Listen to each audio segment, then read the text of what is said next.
Buenas tardes a todos, volvió la alegría, acá estamos. Bienvenido Alejandro, después de esas largas vacaciones que me parecieron un poco exageradas, pero bueno, nada, espero que traigas cosas lindas, además de bombones. Pero tuve una participación, ¿o no? Modestamente. ¿Qué pensás repartir entre acá los muchachos? ¿Cómo? ¿Lo que di antes no sirve? Sí. Mira, acá está nuestro productor y nuestro director técnico. Que es un bien inmaterial, Alfredo. Bueno, para los que tuvieron la paciencia de no cambiar de dial en medio de este caos, este es el programa número 40 de Al Derecho y al Revés. Hay algo para celebrar. Viste que tenía razón, ¿no, Fede? Son 40, 40, no son 40. 39.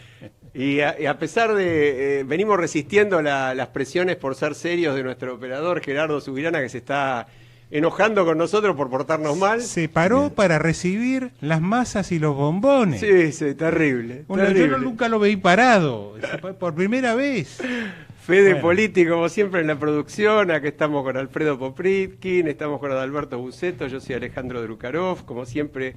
Bueno, ustedes ya saben, estamos en Ecomedios, haciendo esto que pretende ser abrir un diálogo respetuoso y diverso de los temas de actualidad, sobre todo de los más vinculados con lo institucional, con lo judicial, con la democracia, con el Estado de Derecho. Y la verdad es que el país no nos deja sin temas, ciertamente, ¿no? Y Alfredo, yo te propongo que arranquemos con un tema que se ha charlado mucho en estos días, que es el tema de la prisión preventiva, ¿no?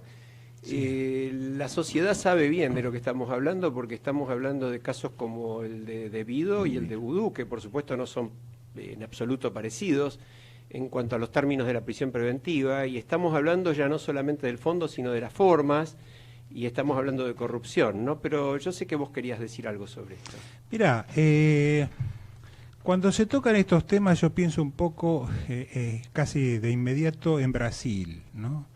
El proceso que tenemos como espejo prácticamente de estos últimos años en problemas similares a los nuestros, que son los graves delitos de corrupción que afectaron enormemente el funcionamiento del país, su economía, la estabilidad de los últimos gobiernos o la inestabilidad de los últimos gobiernos.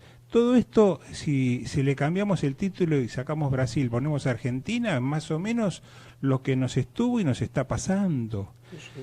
Y a ellos les ha dado resultado. La diferencia es que ellos ya tenían un sistema por el cual la figura del arrepentido, que con otra denominación, toda esta mecánica independiente de funcionamiento del Poder Judicial les permitió entrar en un trabajo de pinzas, en una función así toda coordinada, sin necesidad de politizar la cuestión, y que les funcionó. Fiscales, jueces, policía judicial, segundas instancias, todo les ha funcionado, porque en corrupción hay segunda instancia, todo les ha funcionado al pelo, no hubo discusiones, no hay planteos. Acá porque un funcionario, después de que cambió la jurisprudencia prácticamente de parte de la Cámara Federal de una de las salas más importantes, que es la sala 2, diría yo, después de que cambió el criterio y se amplió a otras circunstancias fuera de lo que hasta ahora se concebía, en donde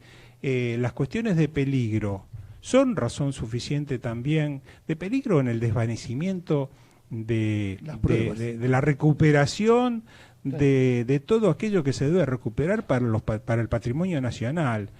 De pronto hacer que ese tipo de cuestiones formen parte del andamiaje jurídico procesal y permitan, por ejemplo, quitar de sus funciones o de sus posibilidades de acceso y manipulación de poder a un expresidente de la República y dejarlo a buen resguardo. No sé si es necesario que esté detenido hasta el día del juicio, pero por lo menos que esté detenido por un tiempo, mientras un juez que ya ahora recuperó de hace poquitos días, en el mes de octubre, tuvo en sus manos el peritaje que le habilita, con todas las pruebas en la mano, digo, a ir hacia adelante, no solo con las medidas que tienden a a disponer un juicio oral o pasar la cuestión a una instancia superior como para que se cierre la causa de enriquecimiento ilícito, hoy anexada con lavado de dinero y con asociación ilícita. Pero para eso, ¿qué necesita fundamentalmente si hablamos de una justicia eficiente? Intentar tomar las medidas precautorias necesarias. ¿Para qué? Uno, proceder a los embargos preventivos necesarios. Dos, establecer las inhibiciones de bienes necesarias, pero no de Amadou Boudou y de Núñez Carmona, sino de un conjunto de 20 y tantas empresas que ellos manejan, y principalmente quitarles la posibilidad de que mediante un viaje al exterior o una medida o el dictado o la entrega de un poder a alguna persona se lleven los pocos o muchos fondos que están depositados en el exterior, bajo sociedades offshore y cuentas en diferentes países. En Miami ya está aprobado, seguro que allí hay fondos.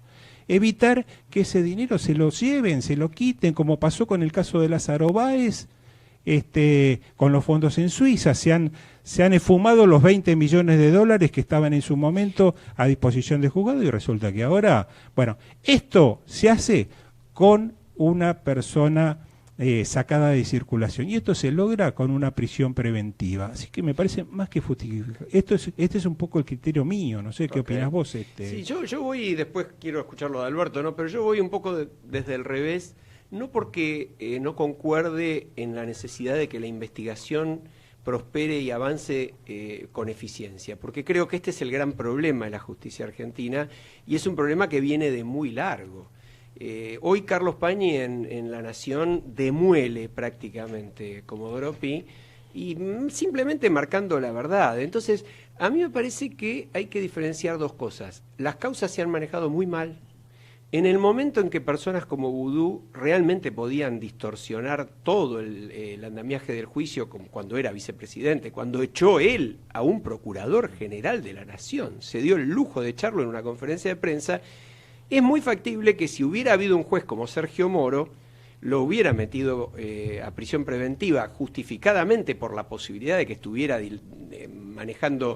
alterando la prueba, y allí la cosa la habría entendido. Ahora, perdón, pero en ese momento no estaban las pruebas, Alejandro. Están ahora están las pruebas. Había elementos en aquel pero momento. pero eran indicios. Está bien, pero ahora hay pruebas. Me refiero, si no las había, no se podía tomar la medida. Sí. Ahora hay pruebas, pero también hay una causa cajoneada durante años. También hay un juez cuestionado en el Consejo de la Magistratura y cuestionado por pericias.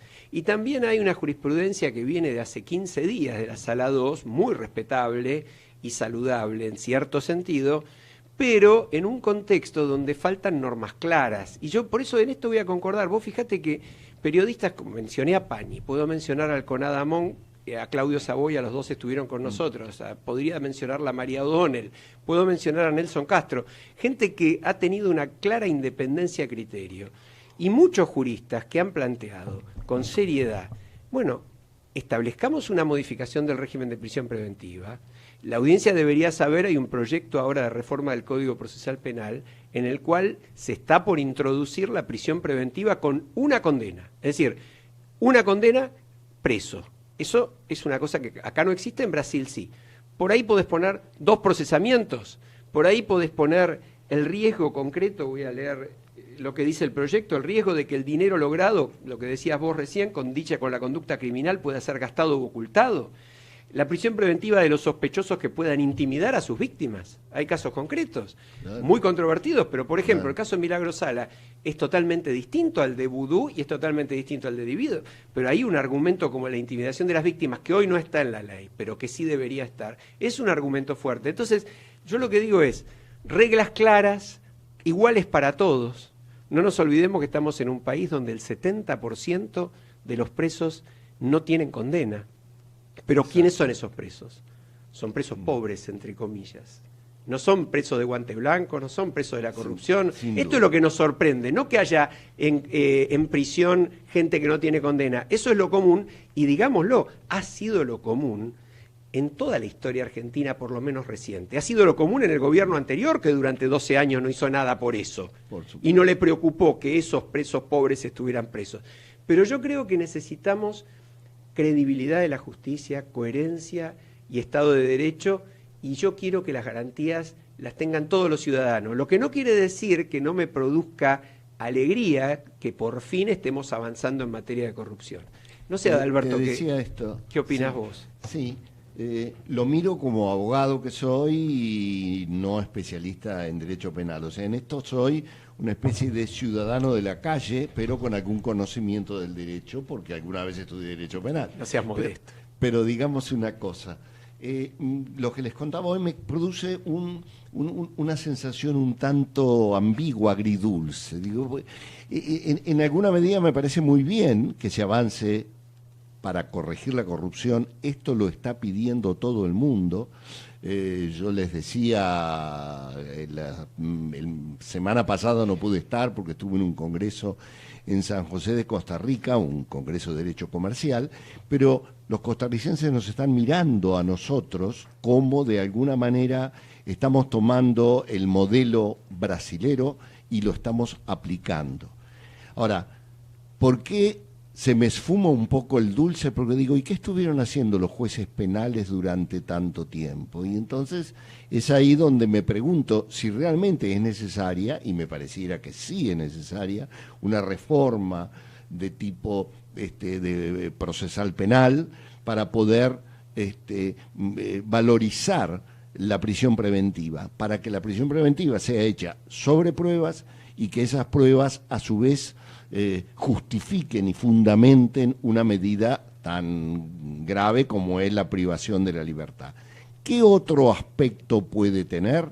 Bien, la prisión preventiva va a ser una señal para todos los que están alrededor de los que se han cometido los hechos de corrupción, para decirle, ojo, ustedes van a caer también si prestan algún tipo de cooperación. Y yo creo que en eso es muy importante. Pero también miro por otro lado en nuestra historia, cómo estamos cambiando, con un nuevo espectro político. Debemos ser muy cuidadosos en las pruebas y en la aplicación de las medidas graves, y especialmente, en este caso, a un vicepresidente que, quieramos o no, ha sido vicepresidente, y aún habiendo cometido estos delitos, porque estos delitos lo sabemos que son de larga data, pero él siguió en ejercicio de la vicepresidencia, y eso debe ser corregido.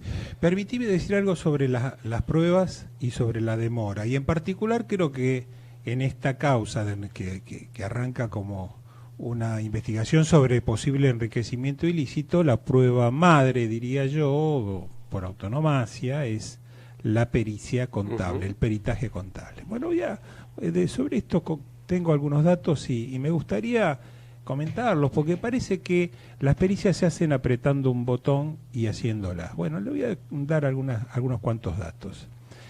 El cuestionario pericial fue planteado con un criterio amplio. El juzgado, quizás ahí la falla no esté tanto en lo que, digamos, el juzgado hizo, sino, diría, una falla general de falta o desconocimiento por parte de los investigadores judiciales en general, de tener especialistas para que pidan exactamente lo que hace falta para demostrar en una causa y no pedir de más ni de menos. Normalmente se pide de más o se pide de menos. Esto es muy común, lo hemos visto que en ciertos juicios orales nos encontramos con pruebas que se está llevando a cabo el juicio y resulta que hay pruebas imprescindibles que no permiten terminar con el juicio y los juicios terminan. Pero también pasa lo contrario, que se suele pedir de más, muchísimo de más, porque cada renglón escrito en un punto de pericia por ahí significa una semana, un mes o más de trabajo, es decir, de un grupo de peritos. No se gana tiempo, se pierde. Bueno, pero tiempo. El propósito, si lo pide la defensa, es la de demorar. No, la defensa en general, en penal no es así. Los puntos de pericia los fija el tribunal, justamente para evitar que estas cosas ocurran. Sí, las partes están en su derecho en proponer puntos, pero si los juzgados en general lo ven que los puntos son absolutamente ajenos a la temática del proceso y no tienden a aprobar nada de lo necesario, no hacen lugar. Esto funciona bastante bien. Lo que funciona mal es que por allí el cuestionario pericial lo copian de otro cuestionario pericial o lo redacta alguna persona que no es conocedora. Bueno, en este caso yo creo que un poco si existió una o dos fallas de movida fueron estas. Una, cuestionarios periciales que abarcaron nada más ni nada menos que 25 sociedades anónimas que fueron investigadas durante un periodo de aproximadamente 6 a 8 años. Cada una es algo así como hacer, no sé, 6 a 8 auditorías multiplicado por 25 empresas, más que eso. Esto ha sido el trabajo que debieron hacer los peritos. Pero además, a diferencia de lo que es una auditoría, por ejemplo, los peritos no tuvieron toda la documentación y toda la información necesaria, porque mucha de esa documentación no estaba en el expediente, hubo que salir a buscarla, hubo que pedir a los organismos públicos del aporte, hubo que pedirle al juzgado que adopte las medidas necesarias para que se obtenga. Esto demoró mucho el proceso y demora normalmente los procesos. Ahora, me consta que el juzgado le puso toda la presión necesaria al caso. Otro problema que sucedió es que solo en materia de peritos oficiales de la Corte Suprema intervinieron 3 peritos oficiales. Trabajar en equipo implica un grado de seguridad mayor, implica la posibilidad de hacer una distribución de tareas, pero también implica una necesidad de coordinación, ponerse de acuerdo, y me consta que en este caso no en todos los temas los peritos oficiales estaban de acuerdo. Pero además, había 4 peritos de parte. Los peritos, y esto por el ordenamiento procesal penal, no pueden realizar ni ir adelante en la pericia si no están absolutamente todos presentes. Esto lo dispone el Código de Procedimientos Penal. Si falta un perito, la pericia se suspende. El perito oficial debe informar al juzgado, el juzgado tiene que intimar a que modifiquen o cambien o reemplacen al perito que falta. Es toda una burocracia tremenda. Si yo fuera un oyente, diría... La verdad, tardaron poco. Qué ganas de tomar atajos, ¿no? Bueno, porque no se llega nunca. Qué indignante. Bueno, todo esto funciona, ¿no?, de esa manera. Así que este grupo de 7 peritos oficiales trabajó sobre 25 sociedades anónimas y 9 personas físicas de aproximadamente entre 6 y 8 periodos anuales, cada persona física y cada sociedad investigada. Esto por lo menos, porque luego viene toda una tarea de cruzar esa información, porque una vez que la obtuvieron, decir, bueno, ¿y ahora qué? Los delitos se investigaron, no hubo lavado, ¿qué pasó? Los peritos necesitan vincular toda esa información para que dársela al juez más o menos digerida. Es decir, bueno, perdóname la interrupción, buscando una síntesis de esto. Lo que vos nos estás diciendo es que por tu conocimiento, que recordémosle a la audiencia que es tu expertise, fuiste perito de la Corte muchos años y estás en el tema activamente. Según tu opinión técnica, la pericia en este caso en particular está bien hecha y sustenta las conclusiones de la resolución del juez. Claro, sin duda que sí, pero además te puedo asegurar, porque conozco a los profesionales que han actuado en este caso, por lo menos a los peritos oficiales los conozco muy bien, y sé de todo el cuidado profesional que han puesto en el tema. Okay. No nos olvidemos que cuando se hizo el peritaje del patrimonio en la causa de enriquecimiento ilícito de los Kirchner, ese peritaje demoró poco tiempo. Creo que no llegó a 2 meses. Iba a decir 10 minutos. No llegó. La causa completa se cerró en 6 meses. Se cerró la causa completa. Entonces, hay un tema de calidad también versus velocidad. Claro. Que se puede mejorar los tiempos, sin duda se puede mejorar mucho los tiempos. Pero hay muchas limitaciones, hay complejidades. A mí me consta que han puesto todo el cuidado profesional necesario para que este peritaje fuera prácticamente irrefutable. Así que bueno, más en una causa como enriquecimiento ilícito, ¿no? Donde en realidad el que tiene que probar que no se enriqueció es el propio funcionario. Claro. Ahora, yo estaba pensando, yendo porque se conecta estrechamente al otro tema del temario, tenemos estas causas que duran 14 años promedio. Tenemos, no precisamente el ejemplo de esta, porque por lo que nos está diciendo Alfredo, los tiempos de la pericia eran los necesarios, pero una demora enorme en arribar a conclusiones que permitan establecer si alguien cometió un delito o no. Pero hay otra parte, que es, hoy creo que está en el corazón de la sociedad, que es el reclamo de que devuelvan la plata. Los corruptos, y no solo los corruptos, porque acá también hay otro error. La responsabilidad del funcionario público Y la responsabilidad de las empresas que contratan con el Estado va más allá de los delitos de corrupción. También tiene que ver con lo que ha sido daño causado por dolo o culpa del funcionario en particular y por dolo eventual de la empresa, aunque no sea delito. Es decir, diciéndolo en castellano, puede ser que no se pruebe un delito concreto, pero que sí se pruebe un sobreprecio indebido. Claro, un daño. Sí puede ser que no se pruebe un delito concreto. Vamos a suponer que en la causa de los sobresueldos, 600 millones de dólares, que Alfredo la conoce mejor que muchos, que pagó el presidente Menem a sus funcionarios y donde ya está condenado, vamos a suponer que no lo hubieran condenado, por H o por B, pero se prueba que los funcionarios recibieron plata que no tenían que recibir. Esto debería tener, tiene en la ley, no es que debería tener, un mecanismo muy simple de recuperación, que es el mismo que tenemos los particulares cuando alguien nos debe plata. En el caso del Estado, los organismos del Estado tienen que hacer, en forma, incluso si no recuerdo mal, la Sindicatura General de la Nación trimestral, informarle al presidente y los organismos jurídicos informarle a la sindicatura quién le debe plata al Estado y por qué motivo dentro de ese sector. Y esos juicios de recupero de la plata no son los juicios penales que demoran 14 años, son juicios civiles donde se puede trabar embargo en 24 horas. Bueno, si yo les pregunto cuántos juicios de esos se hicieron en los últimos 30 años en la Argentina, nos van a bastar los dedos de una mano para contarlos. Sí. Entonces, ¿por qué no se recupera la plata? Esta es una respuesta aparte y lamentablemente fíjense que es un tema que no se toca en los medios. Estamos hablando de la cocinera de Debido a la que ahora le inhibieron los bienes, pero a nadie se le ocurrió pedirle todavía, salvo a María Julia Alzogaray, porque tuvo la causa donde ella declaró que había cobrado eso y como consecuencia de eso se ordenó en la causa penal, a nadie le pidieron que devuelva la plata. Exactamente. Esta es una falencia que además vemos no solo en nuestra legislación, en las legislaciones centroamericanas, ahora que yo he andado por ahí, he visto que no existen leyes de extinción de dominio como esta que nosotros estamos prohijando. Bueno, esta es la Entonces, otra, claro, los colegas nos decían que bueno, ustedes qué adelantados están, porque por lo pronto ya están pensando, tienen un proyecto, y digo, bueno, pero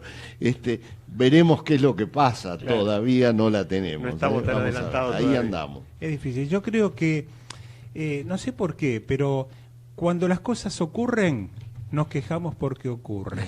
Cuando no ocurren, nos quejamos porque no. Yo creo que, lamentablemente, esto sin ningún tipo de ánimo de ninguna clase, no sé, me pronuncio como una persona absolutamente apolítico, me interesa muchísimo la temática de los delitos y los fraudes, pero para investigarlos, no importa de dónde vengan ni quiénes sean los autores. Pero estoy convencido que lo que ha hecho el juez en este caso, más allá que este juez pueda ser criticado por muchas otras causas, que incluso algunas en las que yo mismo estoy intervine en algún momento, pero en este caso ha obrado con la mejor intención, la mayor premura, ha seguido el caso de cerca. Y ¿saben qué? Si esto camina bien hacia adelante, es probable que en pocos días tengamos novedades acerca del comienzo del recupero de la plata. Seguramente se va a poner en marcha. Ustedes saben que hay una oficina que pertenece a la Procuración General de la Nación, Ministerio Público Fiscal, que se ocupa de recupero de activos, tiene ese título, esa función. Claro. Bueno, entiendo que una de las primeras resoluciones que el juzgado va a sacar va a ser justamente darle trabajo a esa oficina y seguir de cerca ese trabajo que va a realizar, de recuperar rápidamente parte del dinero, y no solo recuperar, sino detectar dónde está distribuido, porque por ahora se conoce, por ejemplo, de la existencia de una cuenta en Miami, ¿no? Eso ya se determinó. El dinero, los $160.000 que Núñez Carmona derivó a esa cuenta, lo hizo mediante una triangulación.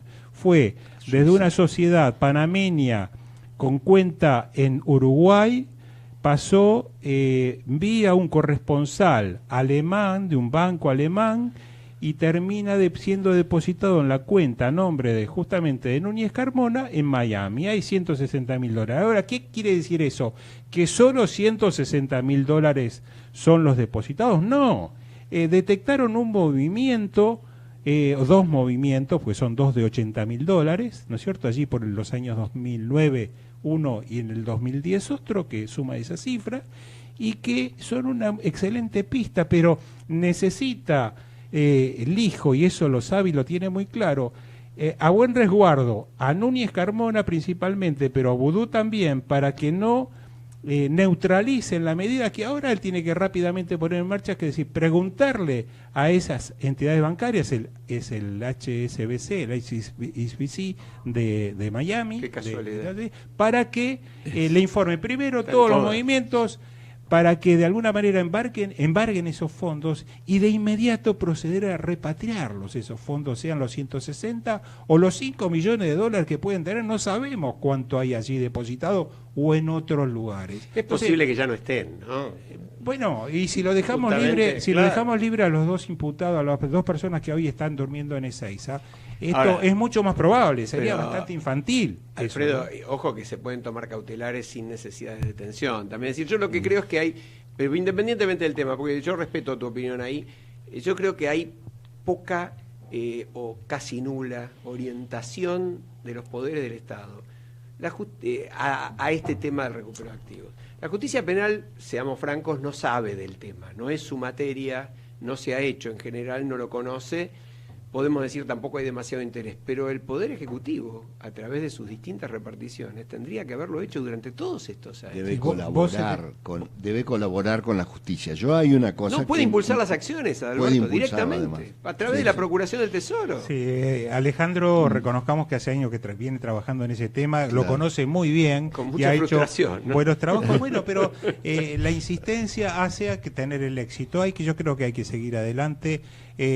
Ahora, fijémonos en una cosa, el hombre de la calle, el que no entiende absolutamente nada o entiende muy poco de todas estas cuestiones jurídicas, procesales y qué sé yo, ¿qué es lo que reclama cuando se entera de que un determinado político le detectaron que había robado determinada cantidad de dinero y cuando ese dinero es mucho? ¿Qué dice? Primero, que lo pongan preso, segundo, claro, que por supuesto le den los años que corresponden, pero recalca el hombre de la calle, sí, que devuelva la plata, que devuelva la plata es elemental, porque además, ¿saben qué? Me parece que el efecto disuasivo más efectivo de todos los que se nos puede ocurrir, incluso más que ponerlo en prisión, es quitarle el dinero a esta gente para que no pueda pensar, decir, bueno, salgo y dentro de 2 o 3 años con una condena morigerada me voy a encontrar con tanto dinero depositado y tengo una vida... Alfredo, y no tenemos que olvidarnos que también la gente de la calle habla de aquellos que se enriquecieron por favor del funcionario que les dio los privilegios y los beneficios. Eso también hay que perseguirlo y a esos también hay que perseguirlo. Sí, para que sepa que el que se vincula con un funcionario corrupto está de alguna manera pegado a la fuente y eso lo va a pagar. Salgamos de la terminología técnica, preguntémonos tomando un café. Si un empresario le está pagando una coima a un funcionario, ¿alguien imagina que ese empresario la pone de su bolsillo? Esa coima está cargada en el precio, y ya que estamos cargamos el doble, y ya que estamos aprovechamos la coima para que la obra salga más cara, o a que como el amigo Báez solía hacer, contrato 200 kilómetros, me pagaron ya por 150 y hice 32. Se acabó. Entonces, y no es solamente Báez, porque no nos quedemos con esa historia. No, lo hemos visto en pequeñas tal cual. Entonces yo digo, también. En Brasil, en este momento, ya hay miles de millones. Cuando con Alfredo lo entrevistábamos a Paulo Galbao, a uno de los fiscales del Lavallato, la verdad es que nos moríamos de envidia. Yo creo que son 4 o 5 mil millones de dólares recuperados. El famoso Paulo Roberto Costa, que abrió el Lavallato, le aceptaron el arrepentimiento, le aceptaron el listado y los datos para ir sobre todos los corruptos que habían intervenido con él, pero además le hicieron devolver a él 100 millones de dólares. Entonces, yo creo que la plata es un gran tema. Pero bueno, me está haciendo seña Fede de que vayamos a la pausa y vamos a seguir charlando también de esto porque ahora lo tenemos a Hugo Worman, Poder Ciudadano, Transparencia Internacional, sí, y vamos a estar muy en tema con él. Muy bien. Ecomedios.com AM1220. Estamos con vos. Estamos en vos. Descarga gratis de tu celular la aplicación Ecomedios. Podés escucharnos en vivo, informarte con las últimas noticias y entrevistas en audio y video. Búscala y bajate la aplicación Ecomedios. Podés vernos en vivo en ecohd.com.ar. Conectate con nosotros. Contestador 5-254-2353. Seguir conectados nos conviene más que nunca. Contratá el combo único. Tenés Arnet Wi-Fi 20 megas para tu casa, más 2 líneas personal, más llamadas ilimitadas desde tu fijo, todo por 890 pesos. Contratalo llamando al 0800-888-1010. Unimos Arnet y personal para que ahorres mucho más. Internet adentro, internet afuera. Arnet y personal. Promoción válida hasta el 31 del 12 del 2017. Más información en arnet.com.ar. Una charla sin guión con noticias de actualidad, donde más allá de polémicas y puntos de vistas dispares, se trata de brindar las dos caras de cada tema. Al derecho y al revés, los martes de 19 a 20 horas por Ecomedios AM 1220.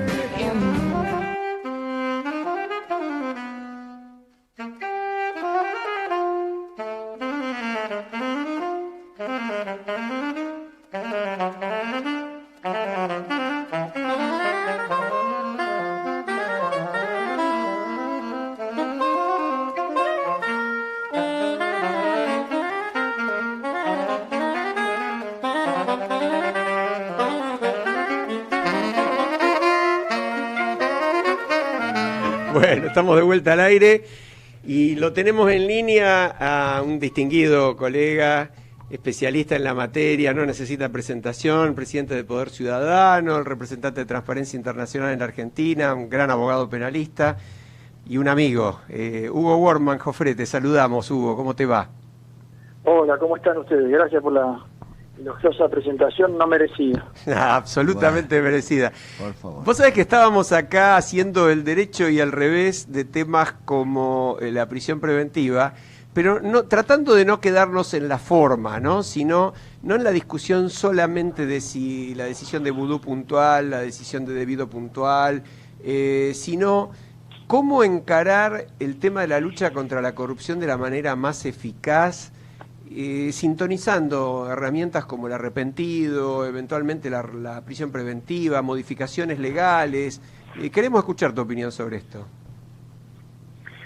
Bueno, mira, hoy justamente tuve oportunidad de charlar con un colega de la Asociación de Ética y Compliance, donde ellos están previendo ya que en el curso de esta semana va a salir implementada la Ley de Responsabilidad Penal de la Persona Jurídica, que tiene adentro un capítulo vinculado específicamente al arrepentimiento, pero ya no de la persona física, sino de las empresas, ¿no? La empresa que colabore, que dé información, también va a poder ser beneficiada con alguna morigeración o exhibición de la pena. Y bueno, entonces, en ese marco hablábamos de la jurisprudencia, incluso que está empezando a aparecer en los tribunales a partir de estas leyes del arrepentido, de colaboración eficaz, que se han introducido el Código Penal y que ahora empiezan a fluir hacia otras también leyes complementarias, ¿no?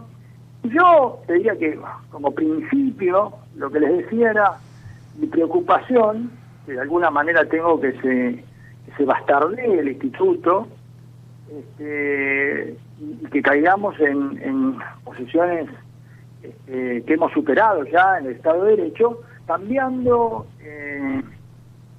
libertad por información, ¿no? Te diría que ese es el resumen de la máxima preocupación que tengo, donde incluso algunos tribunales, vi un fallo que salió de la Cámara Federal la semana pasada en un tema de narcotráfico, Sí, tal cual. donde se fijaron algunos lineamientos, y me parece que los jueces no están advirtiendo el riesgo que esto implica, ¿no?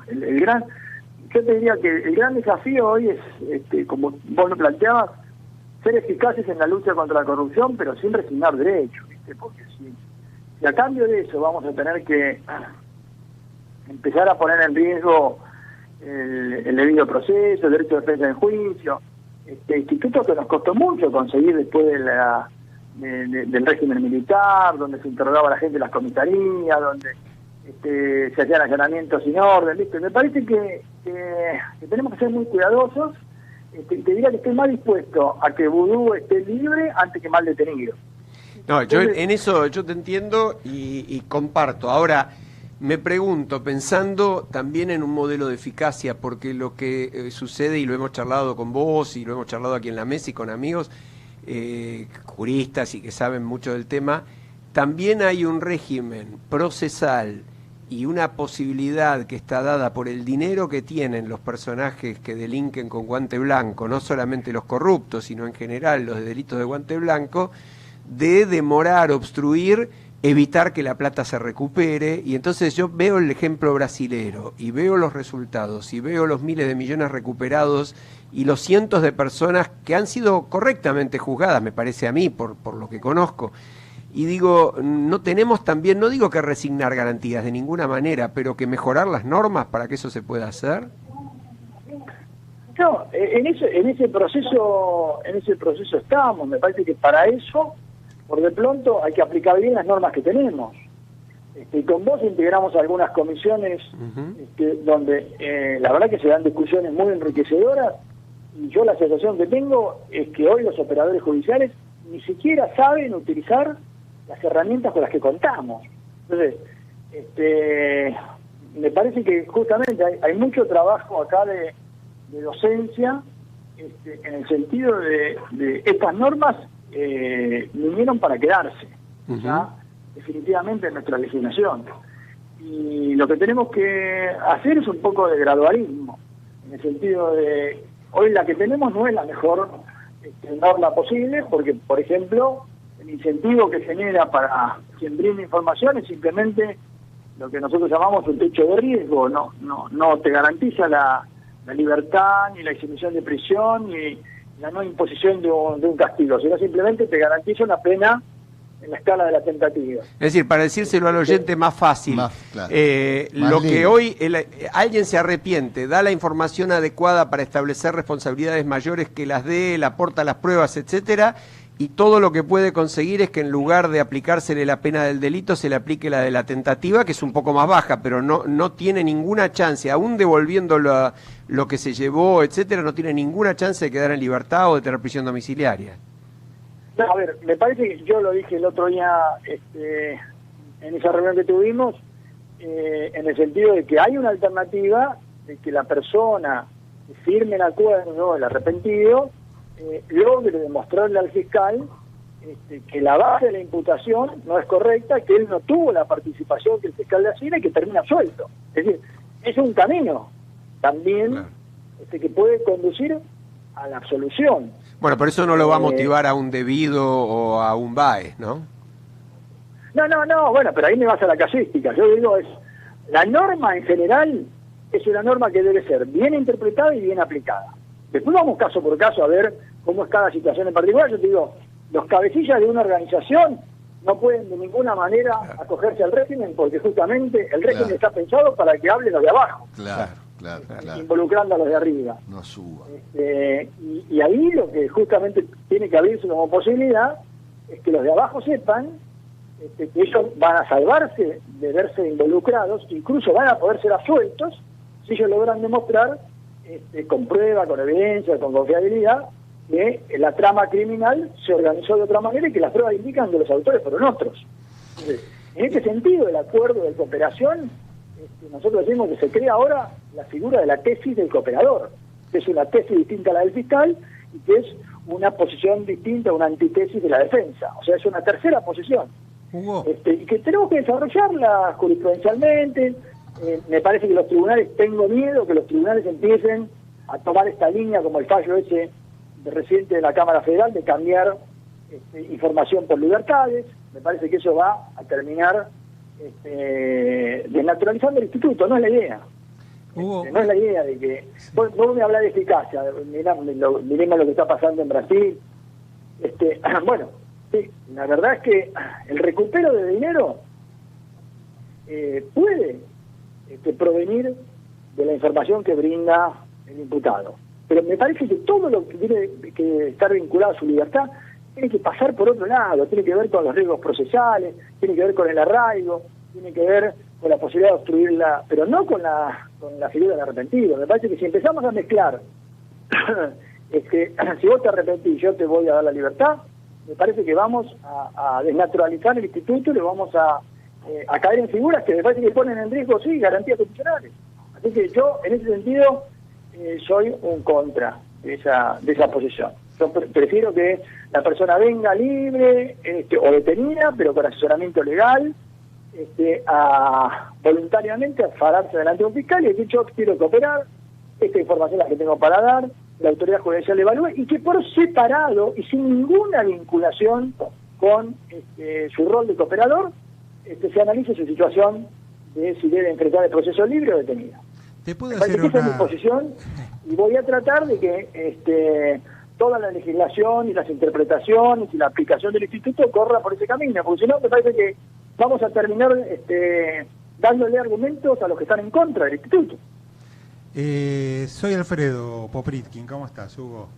¿Cómo estás, Alfredo? Vos sabés que este programa se llama Al Derecho y el Revés, así que voy a tratar de poner algún ejemplo que muestre alguna otra alternativa a lo que vos decís. A mí me parece bien, yo también soy... yo creo que tenemos que tener un país muy sólido y basado en estructuras democráticas y constitucionales, etcétera, que esté por encima de todo. Pero en el medio nos encontramos con una historia bastante lamentable, con una interpretación de las normas que en todos estos últimos años han sido realmente muy complicadas. Yo no soy abogado, vos sabés, pero soy de los que dicen de que en la Argentina me parece que las leyes sobran, a pesar de que habría que hacer unas cuantas reformas de muchas cosas, pero me parece que las leyes sobran. Lo que faltan son jueces o fiscales que la apliquen convenientemente, en el momento oportuno y en la medida necesaria. Yendo al caso puntual de Vudú, que es el que nos trae en estos días, yo no sé si vos estás al tanto, creo que sí, que la pericia que se presentó de hace 10 días atrás, la pericia contable, que es un cuerpo de pruebas elaborado no por personas de otro planeta, sino por 3 peritos de la Corte Suprema de Justicia, pero además controlados, asistidos y con la participación activa de el perito de Vudú, del perito de Núñez Carmona, y 2 peritos de parte más, es decir, todos ellos controlaron y participaron y opinaron en la participación de esa prueba. Esa pericia resulta ser que confirmó y contiene una cantidad de elementos muy contundentes acerca de ciertas maniobras que ya dejan de ser simples indicios o acusaciones. Son una prueba, yo diría, difícilmente de controvertir. O sea, igualmente siempre hay posibilidades de cuestionar las cosas, pero me parece que hay elementos suficientes como decir, bueno, esa prueba es más o menos buena, ya de un 20-30% de dudas o de credibilidad pasamos a un 90% de credibilidad.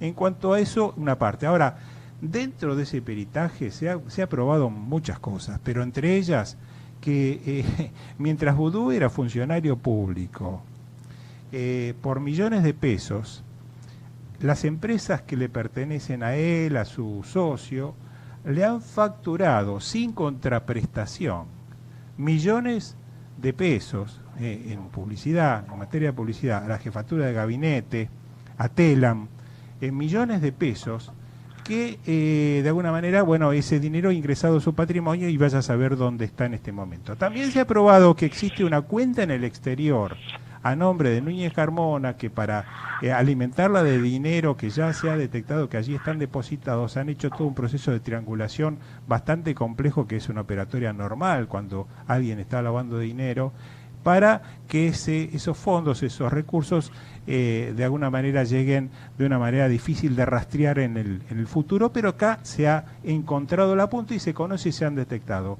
Y como eso te puedo nombrar 4, 5, 6 cosas gruesas, importantes, que dejan de ser simples indicios. Ahora, dice el hijo entre líneas y no entre líneas en la propia resolución que dispuso la prisión preventiva del ex vicepresidente, que para poder proceder a dictar las medidas necesarias, que ya creo que se están redactando en estos días, para neutralizar esos fondos, para impedir que esos patrimonios desaparezcan.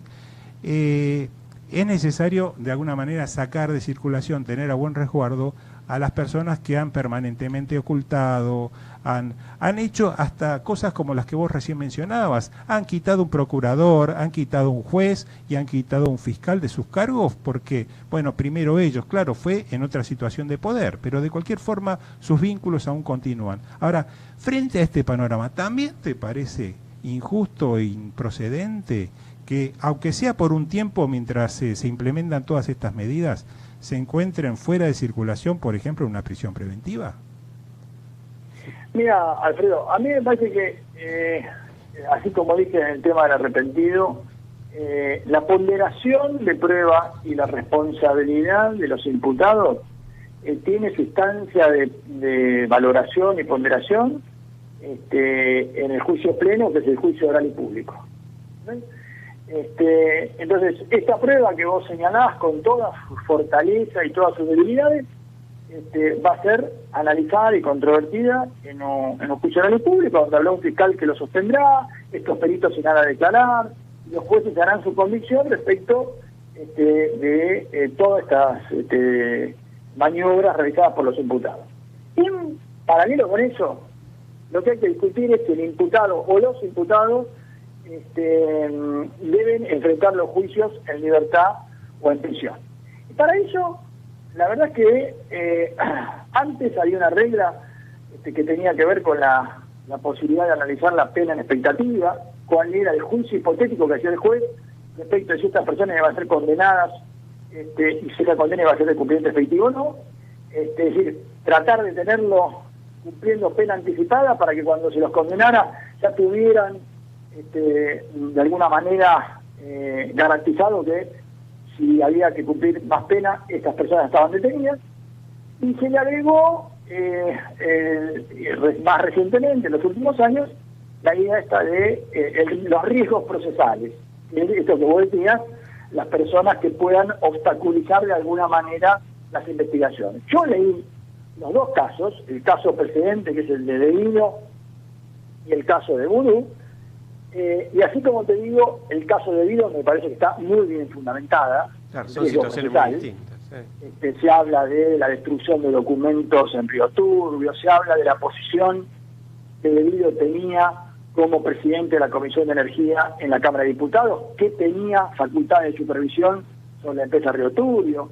Se habla de dos supuestos arrepentidos, incluso una nota de un periodista que se llama Pancho Olivera, Ignacio Olivera, en el diario La Nación, donde cuenta todas las apremios que estos testigos sufrieron en sus funciones y la falta de colaboración y el terror que tuvieron de las nuevas autoridades de Río Turbio para cooperar, digamos. Me parece que ahí tenés un cuadro de decir, este señor que es diputado, que está en una posición de poder, y tengo datos concretos de Río Turbio que me dicen que ahí hubo destrucción de documentos, aprete de testigos, los nuevos funcionarios que no encuentran los papeles, auditores que no pueden hacer su tarea. Bueno, digo, ahí hay un riesgo que me parece que la Cámara ya de alguna manera sentó una posición. En el caso de Vudú, yo lo vi la fundamentación, y la fundamentación dice que hay unos exhortos librados. La verdad que hoy Vudú, a mí me da la sensación de que es un hombre que estaba solo en su departamento de Puerto Madero, y que esto más tiene que ver con otros problemas que vos y yo conocemos de los jueces federales, la justicia federal, y no necesariamente con el riesgo procesal de este imputado. Y ahí ahora, sí me parece que, yo lo dije el otro día, estoy contento con la celeridad de la justicia federal, estoy preocupado respecto a la eficacia. Porque si la Cámara, que va a tener que revisar la detención de Vudú, no compartiera el criterio del juez, en lugar de ser un paso para adelante en la lucha contra la corrupción, van a ser 2 pasos para atrás. Sí. Claro. Sí. Ahora, Hugo, te hago una pregunta. ¿Vos viste el proyecto de reforma del Código Procesal que está ya enviado, el anteproyecto por lo menos enviado al Senado por el Ejecutivo? Y allí se habla también de la posibilidad de fijar prisión preventiva ante el riesgo, por ejemplo, de que el dinero logrado por con la conducta criminal pueda ser gastado o ocultado. Es decir, se está apuntando a la plata, cosa que hasta ahora no se hizo, y se está apuntando a los sospechosos que puedan intimidar a sus víctimas. Es decir, ¿a vos te parece positivo establecer supuestos para la prisión preventiva más concretos que permitan que la ley sea más igual para todos? No, a ver, todo lo que tenga que ver con el recupero de activos, me parece que va en la línea correcta. Y tendría que haber también ahí algún control muy estricto y taxativo, te diría, para decir por qué un señor en libertad puede obstaculizar ese recupero. Okay. ¿Okay? Me parece que ahí va a tener que haber una línea jurisprudencial que diga muy claramente en qué supuestos se entiende que un señor, esté en la administración de sus bienes, o que tenga posibilidad de seguir operando sobre una cuenta en el exterior porque es la única persona autorizada. Se lo podría inhibir. Digamos, la verdad que me parece que si no, Hugo, ¿te parece se lo en podría eso coincido inhibir? un poco con Alfredo. Sí. Ya existen disposiciones en el viejo Código Penal, Sí. el artículo 23 del Código Penal, preveía la posibilidad del dictado de medidas cautelares por parte Claro. del juez para evitar la consumación del delito. Es decir, nunca lo aplicaban los jueces penales, o lo aplicaban muy de vez en cuando, muy espasmódicamente o muy políticamente. Hemos tenido algunas medidas cautelares. Yo me acuerdo uno de los jueces federales, por ejemplo, durante la época del kirchnerismo, dictó una medida cautelar para evitar, sobre la base de una denuncia, un incumplimiento de los funcionarios, la fusión cablevisión multicanal. Y estuvo una medida cautelar como 1 año y medio vigente. Correcto. A ver, hay herramientas en el propio Código Penal que a los jueces, si las usaran, si las implementaran apropiadamente, la norma vigente les permitiría decir, yo puedo, sobre la base de que sí, que hay un delito que está en curso de ejecución, como por ejemplo una estafa, una administración Administración fraudulenta. Una administración, una estafa en perjuicio de la administración pública. Y sé que hay dinero que está siendo invertido en construir un edificio o movido de una cuenta a la otra, puede sacar una medida cautelar, amparada en el artículo 23 del Código Penal, de aplicar una medida cautelar preventiva. Incluso desde el comienzo de la investigación, ni siquiera hace falta que la persona esté indagada. Con lo cual, herramientas hay. Me preocupa mezclarlo con la libertad. Todo lo que tenga que ver, mezclar la libertad y la ponderación de la libertad, con que aporte prueba, con que le voy a sacar los bienes, me parece que estamos cayendo en figuras que están muy al límite de lo tolerado en términos de garantías constitucionales. La libertad tiene que ser analizada con criterios objetivos respecto de estas pautas. Quedó claro. Te corro un poquito. Riesgo procesal o posibilidad de que el señor se profugue y no cumpla con la condena efectiva que el tribunal le va a aplicar. Esto por un lado. Todo lo demás vinculado al patrimonio, lo vinculado al recupero activo, lo vinculado a si va a cooperar o no va a cooperar, por otro canal. Te corro un poquito el tema porque me parece que esto quedó claro y te llevo en los par de minutos que nos quedan a algo que está muy muy en el candelero también. ¿Qué opinión te merecen los Paradise Papers, esta tercera versión después del Offshore Leaks, después de los Panama Papers, esta filtración impresionante que compromete personalidades de primer nivel, ricos y poderosos de todo el mundo y algunos argentinos también? A ver, a mí me parece que esto tiene que ver con la excelencia de llevar la libertad de expresión a su máximo potencial. La verdad que haya un consorcio de periodistas que accedan a esa información y que la hagan pública con un análisis concienzudo, con mucho trabajo de investigación, me parece, la verdad que magnífico. Después, ¿Te parece que va a pasar algo? Porque esa es la gran pregunta que uno se hace, ¿no? Estamos con la certeza ya a esta altura, hace años, de que 1 cada 3 dólares de los que hay en el mundo están en los paraísos fiscales. Y estamos ante la certeza también de que, salvo algunas excepciones, o los que pretenden hablar, las grandes compañías multinacionales, de planificación fiscal, la diferencia entre planificación y evasión es tan fina, pero sabemos que hay muy pocos motivos para tener sociedades offshore que no sean las de alguna forma de medida ilegal. ¿Vos crees que hay alguna chance de resolverlo esto? Yo creo que el mundo va hacia cada vez ser más transparente. La verdad que los paraísos fiscales están condenados a ir desapareciendo y solamente van a quedar como reductos pequeños de la criminalidad, del terrorismo, del narcotráfico. Digamos, me parece que no va a haber posibilidad de tener dinero oculto y no va a haber posibilidad de que los paraísos fiscales sigan existiendo. Yo creo que el mundo va hacia ese lugar. Cada vez hay más intercambio de información, cada vez las oficinas de inteligencia fiscal tienen la posibilidad de cooperar directamente, ni siquiera interviniendo la justicia de cada uno de los países, es decir, sin que fuera necesario que interviniera la justicia de cada país.